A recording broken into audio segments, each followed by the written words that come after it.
Taki, torri pixkat honera, kariño, ateratzeko telebistan. Txun, txun, txun. Gaur egun! Hori bat, Ja. Ne, joen goitugu infusiba, bago horiek. Jesus, Jesus, Jesus, Jesus, Jesus, Venga, jamokoak. ke asko. CIS, ikerketa soziologikoen zentroak, txosten berria argitaratu du azken hau sexuari, desleialtasunari eta harremanei buruzkoa. Ojo. Nos interesa. Baina zer jotzen da desleialtasun bikote harremanetan?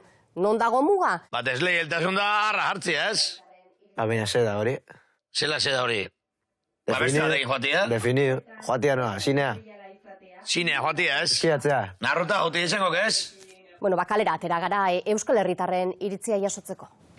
Bikote kontuetan, zer da desleiala izatea, non dago muga? Nik uste intentzioan daula mugia. Musu bat, minimo bat. Hori da nire muga. Musu bat o tokaminto bat. Oso ze karnala, etxekit. Ni a la mínima ya. Ni bai, a la mina, a tomar Hola, por saco. Beste batekin egotea, ez dakit hitz egiten horrela, baina intentzioarekin edo. Ni horrekin enteratzen nahi, eta belarrixak etxizu, vamos, palmas. Hombre, hitz egiten egotia, ez da izango desleiala izatia, ez? Segur intentzioa. Amodioa baldin badago bai, baina bestela, pues, que egon daiteke tensión sexual o gustatzea fizikoki. Nola kizu tentsio sexuala dagoela? Joder, ba, juer gantza bea, beira bite izu da, zu beira bite izu. Ta hor ja tentsio sexuala dago. Zu bakizu zer da tentzio sexual hori. A ver. Osea, literalmente ezagutu ginen gauian egizun ezagutzen ni patraz. Beirau ginen daia argi zeon ze tentzio sexual zeon. Barkau? Nire aldetik handi pixkat ez hori dautan, baina zu ez. Oaine bai daude tipoko erlazio irekiak, nerekin zaude baina aldezu beste batekin, eta gauza horiek, eta hori, eske, norbait gustatzen baldin bazaizo, eske ezin da, ni ez dut ikusten nire parejia beste batekin egoteko. Gizartearen 42,9%ik uste du bikotekidea ez denari ahoan musu eman ezkero desleial jokatzea dela. Un piquito, hori, claro. Ezea morre haukota jota baba guztia pasauta bat ibestiai. Exactamente. Hori. Eta datuei kaso eginezkero gazteak dira desleialenak. Zarra zeintzu dia. De vosotras para arriba. No entiendo porque yo nunca he sido infiel. ¡Ole! Denak izan barria gizonen bezala. Ez dizu sinisten. Bani bai. Banik ez. O sea, llevo 40 años casado y... Eskontako askok.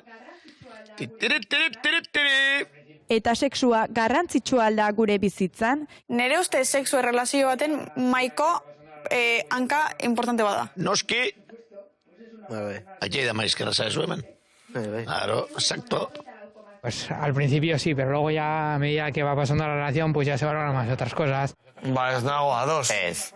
Beti. Beti egon mar. 70 urte izan.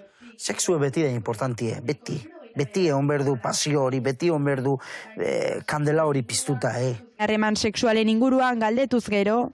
Ez nago nire momentu berenean, baina, bueno, ondo.